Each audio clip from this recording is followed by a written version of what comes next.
Bao met her husband Mike 3 years ago. The relationship begins with a website and start communicating through letters translated in the language. It went on for a year and they decide to get married. 这个挺多困难的。首先吧， It is very difficult when I come here. I didn't speak much English. I couldn't go out by myself. If I got lost, I couldn't be able to ask people. 是这样。 Is in a Chinese restaurant in Xi'an. Bao from Beijing has very little English background. Before she's accepted in this country, she had an interpreter to do translation work. These days, when the couple feels that they have difficulty in talking to each other, they will call a friend to help. We started off as in Beijing, where we sat down eating a meal with a translator between the two of us. Yeah. 我觉得我自己这2年当中，我的 My listening has improved, but compared to the native, I think it is still a long way to go, as we are from abroad. 毕竟是中国人嘛。 From this autumn, the case like Mike and Bao will be unlikely to exist anymore. Under the new rule, apart from the bureaucratic application process and the precise proof of relationship, applicants should at least pass an English test before they are accepted in this country. The essence of the Home Office actions is to ensure smooth communication between people living in the UK, which means facilitating social interaction and cohesion. The key word here is communication. The trend of people being granted citizenship is very worrying as well. Figure shows the number of people granted British citizenship last year is at its highest level since 2005. In 2009, 200,000 of people were given citizenship. It was increased by 59% from the previous year. Dated back to 1997, only 58,700 were allowed to settle in the UK from non-European countries. There was also a 40% increase in the numbers given grants of settlement in the UK, in which the number of spouses strikes 100,000. The case law is the article used in protecting family. It is encouraged that families should not be separated. Mr. Madani is one of the specialists in this country who deal with a high number of visa applications every day. He thinks the new testing rule is inappropriate. It appears the UK Border Agency has taken a completely negative attitude towards such applications. They seek to go behind established case law, which highlights that those with spouses in the UK should not be forced to go back to their countries of origin to apply for entry clearance. My name is Lei. I got married with my husband, Mark Billingsley, for just over 2 years. I came to UK last October, and now it's been nearly a year.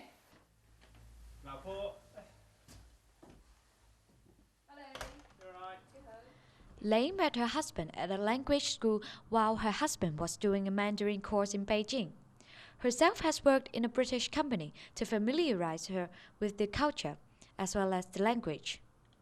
She feels sorry for the people who are having to face the test. Even though I can't speak English with him, because of the way people speak here and the accent, when I first time came here to visit, I couldn't understand at all. I can understand him, but I couldn't understand his family. So when someone go for the test, they probably will have some oral tests which were taken by the British or where in the embassy. They're going to be really going to be really difficult, and let alone you're going to be really excited and nervous, really. More testing, proof of relationship status, and higher application fee. Over the years, the government have been tightening the criteria for immigration. She remembers the painful process when she was applying to join his husband's family in the UK. Parents-in-law have to write to the British embassy to see that they will support us and everything like that. You have to do so many investigations, so it's very stressful. I'm glad it's all over. I don't have to go through that. So the evidence to show you two are married for love, that's the truth, and you have been together And also one side was proof you have to provide is that you can come here and live independently. You wouldn't like ask any benefit from the government. You can look after yourself. I don't think their entry to the country should be dependent on their ability to speak English. I think people should be encouraged to do it and given whatever support they need. But yeah, I think if you're going to be banned from coming because you can't speak English, I think that's unfair, really. Yeah, I think that's unfair. Because it takes a long time to learn language, and they're gonna take a long process. And if you couldn't get one, you just have to stay in China, probably while your partner was in UK, then you two have to separate it. That would be really difficult. We couldn't bear for one day we'd be separated. So we did everything all together to come here. The demand for English course is also reflected by the increasing provision of course.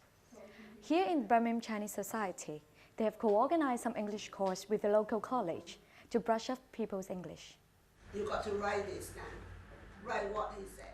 The amount of English required by the Home Office is at a basic level, which is judged to be 40 to 50 hours of tuition for most learners. It seems that the Home Office has underestimated the difficulty in picking up a second language. I think it is difficult. Then 1 year, I hope. How long it takes, there was kind of no time limit at all with Chinese learning English. They got immense difficulties in learning English. There's a decoding is very, very difficult for a Chinese student to learn English, especially they have no basic knowledge at all. Leslie is an English teacher. She explains that age is one of the key factors of how fast one can pick up a language. We usually find that somebody who's younger can quite often pick up a language quite quickly. As you get older, people find it more and more difficult. It also depends on how much they are exposed to the host language in their own family. Very often women end up being the person who continues their own language in the household, so they're not encouraged to speak English. And also there are many literacy problems. Depending on which country a person comes from, they may not be literate in their own language and therefore they have problems with English. The teaching resources are tailored according to the learner's needs. The classes are based on communication, so they will have a lot of speaking within the lesson, lots and lots of repetition. So they might find that they say my name is I live at many times and writing that. But they have lots and lots of class practice. They're encouraged to talk to each other, lots of grammar input. There are just so many resources for English. Even the need of the English test for visa purpose is being questioned. Councillor Ayub Khan was asked to help the neighbourhood to sign letters for proof of address all the time. Actually look back at history and I look at my father, which arrived in the UK in the 1970s, and I can tell you that he didn't speak a single word of English. In fact, he tells me now and then when he first arrived, the first thing he actually learned was thumbs up. And he managed to go through society and managed to work, managed to make friends without any difficulty. And that was with no English at all, just using sign language as a form of communication. So for my part, I think that sometimes the English test can be a barrier and can be unfair. Of course, I understand that it's all about communication and how important it is for people to be able to communicate, but I don't think that the language is the only form of communication. Councillor has also pointed out his concern over discrimination of this policy. I know of many constituents of mine which actually have to go through this process. There's 2 or 3 different issues which come to my mind, which I think need to be looked at in great detail. Firstly is the age limit set at 21 years of age for non-EU residents. The second is the English test for non-EU residents. And I think both of those policies are actually, to an extent, discriminatory, because I can tell you now that there are members of our European community which actually live in Birmingham but cannot speak a single word of English.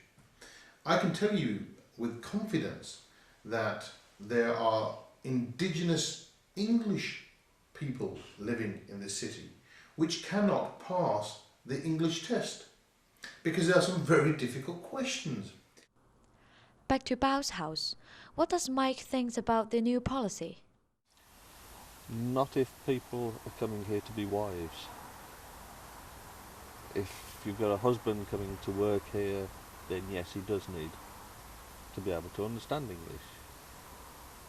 English is being taught quite a bit now in China, in the schools, which is more Americanized or Australianized English, not our English. So there is slight difficulties in different types of words. But yeah, any country I think you go to, you've got to fit in with the requirements of the government. And if it does help that foreign person to be a bit more comfortable in the country, then yes. Recently, Bao has failed the assessment to grant permanent settlement in the country, and she may have to face the English test when she extends her stay. 也是一件好事啊，最起码。 I think this policy motivates people to learn. As people, especially housewives, they need to overcome their inertia. So basically, it has its advantage. The new policy will come in force on the 29th of November this year. Has the UK immigration vocabulary changed from human to robust? Is yet to be found out.